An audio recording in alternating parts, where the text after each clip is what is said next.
Hello friends, welcome to my channel education tech point. तो आज हम शुरू करने जा रहे हैं यूपी बोर्ड क्लास 10th का चैप्टर नंबर 2 का पार्ट 2, जिसका नाम है संचार के प्रकार एवं माध्यम। ये वीडियो हमारे लिए बहुत ही इम्पोर्टेंट होने वाली है, क्योंकि जो इसके टॉपिक्स हैं वो बोर्ड के क्वेश्चंस में हर बार आते हैं, चाहे वो 1 नंबर का हो, 2 नंबर का हो या 3 नंबर का हो। चलिए तो स्टार्ट करते हैं। तो पहला टॉपिक है हमारा डाटा ट्रांसमिशन लाइन व उनके प्रकार। Data transmission lines and there types. Data संचार प्रणाली में डाटा ट्रांसमिशन लाइनों की सहायता से एक कंप्यूटर से दूसरे कंप्यूटर तक डाटा का प्रेषण किया जाता है। इस विधि में एक से अधिक कंप्यूटर में होने की स्थिति में प्रत्येक कंप्यूटर को जोड़ने के लिए अलग अलग लाइन की आवश्यकता होती है। इसमें डाटा के ट्रांसफ़र की दर बिट पर सेकेंड अर्थात बीपीएस में नापी जाती है। इस टॉपिक में जो कंप्यूटर में जो केबल लगाई जाती हैं, जो उनकी स्पीड होती है, उनके बारे में इसमें बताया गया है। तो अब है हमारा डाटा के प्रेषण और उसके प्राप्तकर्ता के मध्य संपर्क माध्यम को संचार चैनल कहते हैं, यानी कम्युनिकेशन चैनल। ये 2 प्रकार के होते हैं।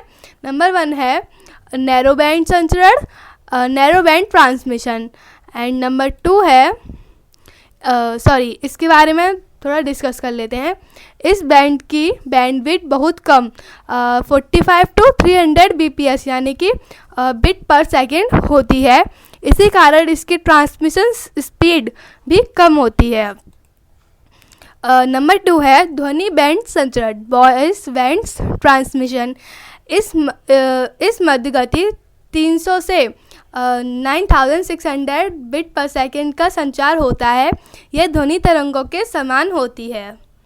मतलब जो ये वाली ध्वनि बैंड संचरण है, इसकी स्पीड नैरो बैंड संचरण से ज़्यादा होती है। तो अब नेक्स्ट देखते हैं। नेक्स्ट है विस्तृत वाइड बैंड संचरण, वाइड बैंड ट्रांसमिशन। यह उच्च गति हाई स्पीड 19,200 टू 50,000 बीपीएस का संचार होता है, इसलिए इसे ब्रॉडबैंड भी कहा जाता है। इसका उपयोग अत्यधिक तीव्र गति से डाटा प्रसारित करने वाले कंप्यूटर के साथ किया जाता है, जिसके लिए coaxial cable, fibre optical cable का प्रयोग किया जाता है। इन केबल्स के बारे में हम पहले ही पढ़ चुके हैं। ये केबल स्पीड में बहुत अच्छी होती हैं, और ये वाला जो वाइड बैंड संचरण है, ये पिछली वाली 2 केबलों से इसकी स्पीड और ज़्यादा होती है। तो नेक्स्ट देखते हैं। नेक्स्ट है संचार माध्यम की अवस्थाएं। ये वेरी इंपॉर्टेंट टॉपिक है, तो इसे ध्यान से देखिएगा। चलिए पढ़ते हैं इसके बारे में। संचार माध्यम में डाटा फ्लो एक बार में एक ही दिशा में है अथवा दोनों दिशाओं में है। इस आधार पर इसे 3 श्रेणियों में रखा गया है। इसका मतलब है कि डाटा एक दिशा में भी हो सकता है और दूसरी दिशा में भी हो सकता है। तो चलिए नेक्स्ट पढ़ते हैं। इसके 2 टाइप्स होते हैं। नंबर 1 है संकेतक अर्थात सिंप्लेक्स।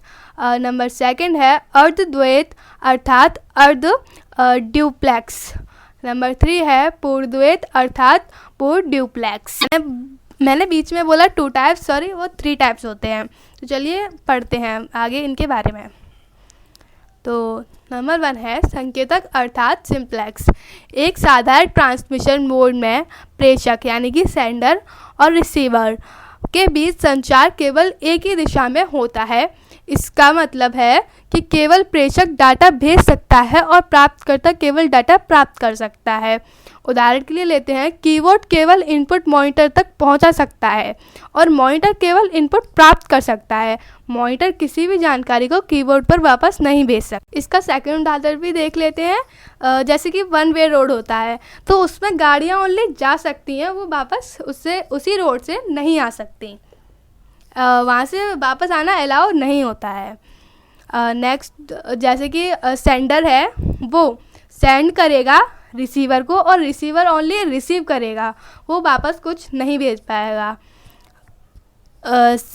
ये कीबोर्ड जो है वो मॉनिटर को भेज रहा है, लेकिन मॉनिटर इसको वापस अगर उसको सूचना भेज दी है तो वो कीबोर्ड में वापस नहीं भेज पाएगा। तो नेक्स्ट देखते हैं। नेक्स्ट है हमारा अर्धद्वैत अर्थात अर्धड्यूप्लेक्स। इस ट्रांसमिशन मोड में प्रेषक यानी कि सेंडर और रिसीवर के बीच संचार दोनों दिशाओं में होता है, लेकिन एक बार में एक ही दिशा में कम्युनिकेशन हो सकता है। सेंडर और रिसीवर दोनों ही सूचना भेज सकते हैं और प्राप्त कर सकते हैं, लेकिन एक समय में एक ही भेजने की अनुमति है। इसका मतलब है, पहले आप उदाहरण के देख लेते हैं। वॉकी टॉकी, इसमें जो सेंडर होता है वो पहले अपनी बात कहेगा रिसीवर से, देन जो रिसीवर होगा वो अपनी बात कहेगा सेंडर से। इसमें दोनों एक साथ अपनी बात नहीं कह सकते हैं। पहले सेंडर कहेगा रिसीवर से, देन रिसीवर कहेगा सेंडर से। जैसे आपने देखा होगा वॉकी टॉकी फिल्म वगैरह में, जब तक सेंडर अपनी बात नहीं कह देगा, उसके बाद ओवर नहीं कह देगा, तब तक रिसीवर अपनी बात नहीं बोलेगा। ये इसका जीता जागता उदाहरण है। तो नेक्स्ट देखते हैं। नेक्स्ट है हमारा पूर्णद्वैत अथवा पूर्ण ड्यूप्लेक्स। इस ट्रांसमिशन मोड में प्रेषक यानी कि सेंडर और रिसीवर के बीच संचार दोनों दिशाओं में एक साथ हो सकता है। सेंडर और रिसीवर दोनों एक साथ ही एक समय में डाटा भेज और प्राप्त कर सकते हैं। उदाहरण टेलीफोन, इसको आप समझ ही रहे होंगे। इसमें सेंडर सेंड कर सकता है और रिसीवर रिसीव कर सकता है। इसमें ऐसा कुछ नहीं है कि पहले सेंडर ही बोलेगा या पहले रिसीवर ही बोलेगा। इसमें कोई भी और कभी भी बोल सकता है। अपनी जो भी सूचना है वो रिसीवर को भेज सकता है और रिसीवर अपनी सूचना सेंडर को भेज सकता है। तो नेक्स्ट देखते हैं। ये भी बहुत वेरी इम्पोर्टेंट टॉपिक है। मॉडेम। मॉडेम का पूरा नाम मॉड्यूलेशन डिमॉड्यूलेटर होता है। इसके बारे में हम पिछले वीडियो में भी पढ़ चुके हैं। मॉड्यूलेशन और डिमॉड्यूलेशन इन दोनों क्रियाओं को करने वाला एक उपकरण जिसे मॉडेम कहते हैं। मॉडेम का प्रयोग कंप्यूटर को टेलीफोन या केबल से डाटा भेजने के लिए किया जाता है।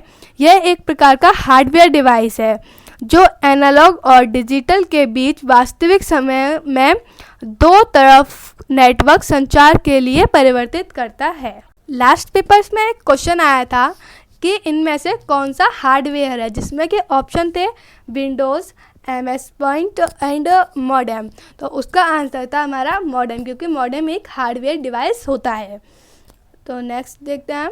माइक्रो कंप्यूटरों के लिए मॉडेम को डाटा स्थानांतरण गति, डाटा ट्रांसफ़र स्पीड 300, 1200, 2400, 4800, 9600 bps होती है, यानी कि बिट पर सेकंड होती है।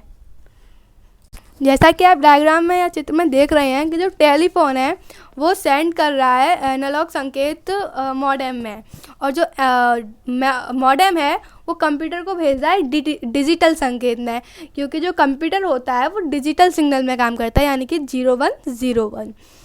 नेक्स्ट देखते हैं। तो नेक्स्ट है हमारा मल्टीप्लेक्सर। मल्टीप्लेक्सर एक एकल संचार माध्यम है जिसमें दो या दो उससे अधिक कंप्यूटर टर्मिनलों को एक साथ डाटा भेजे व प्राप्त किए जा सकते हैं। कंप्यूटर को टर्मिनल भी कहते हैं। तो देखते हैं। डाटा संचार की इस व्यवस्था में संचार लाइन के दोनों सिरों पर मल्टीप्लेक्सर लगे होते हैं। इसके पहले सिरे पर मल्टीप्लेक्सर लगा होता है जो अलग अलग इनपुट डाटा को प्राप्त कर संचारित करता है, तथा दूसरे सिरे अर्थात प्राप्तकर्ता संचार लाइन से अलग अलग कर उन्हें प्राप्तकर्ता को प्रदान करता है। मल्टीप्लेक्सर क्या करता है कि रिसीवर से सेंडर तक भी पहुंचाता है और सेंडर से रिसीवर तक भी पहुंचाता है। तो आप इसके दो प्रकार होते हैं, फ्रीक्वेंसी डिवीज़न मल्टीप्लेक्सिंग और नेक्स्ट है टाइम डिवीज़न मल्टीप्लेक्सिंग। तो आगे बढ़ते हैं। Number 1, frequency division multiplexing. संचार की इस तकनीकी में सूचना को आदान प्रदान करने को विभिन्न फ्रीक्वेंसी पर अलग अलग संचारित किया जाता है, जहां प्रत्येक कंप्यूटर टर्मिनल यानी कि टर्मिनल के लिए अलग अलग फ्रीक्वेंसी होती है। केवल टीवी अर्थात डिश टीवी इसी प्रकार के मल्टीप्लेक्सर का उदाहरण है। जैसे कि डिश टीवी होती है तो उस पर वो जैसे आप डायग्राम में देख सकते हैं कि ये जो तीनों कंप्यूटर हैं वो अपने अपने जो भी प्रोग्राम या सिग्नल्स वगैरह हैं वो भेज रहे हैं। अब मल्टीप्लेक्सर जो है इन सबको दे रहा है। अब वो हमारी मर्जी है, हम चाहे ए चैनल चलाएं या बी चैनल चलाएं या सी चैनल चलाएं। तो नेक्स्ट देखते हैं। नेक्स्ट है टाइम डिवीज़न मल्टीप्लेक्सिंग। संचार के इस माध्यम में सूचनाओं की विभिन्न कंप्यूटर यानी कि टर्मिनल का एक निश्चित समय के लिए बारी बारी संचारित किया जाता है, अर्थात प्रत्येक प्रेषक को एक निश्चित समय के लिए संचार साइन उपलब्धि कराई जाती है। इसमें जैसे कि सेंडर होगा वो बोलेगा अगर वो डाटा भेज रहा है तो वो बोलेगा कि आप इसको इतने समय तक रिसीव कर सकते हो, देन उसे दूसरे को भी रिसीव करवाना है। तो मतलब इसका मतलब है कि एक समय में एक ही इंसान डाटा को रिसीव कर सकता है। तो इसका आप कंप्यूटर में देख सकते हैं। कंप्यूटर जो है वो सिग्नल भेज रहा है एंड जो मल्टीप्लेक्सर है वो बारी बारी करके सबको प्राप्त करा रहा है। तो नेक्स्ट देखते हैं। नेक्स्ट चैप्टर हम अगली वीडियो में शुरू करेंगे। तो ये चैप्टर यहीं समाप्त होता है। अगर आपको वीडियो अच्छी लगी हो तो लाइक कीजिए, शेयर कीजिए, सब्सक्राइब कीजिए। Thanks for watching my video.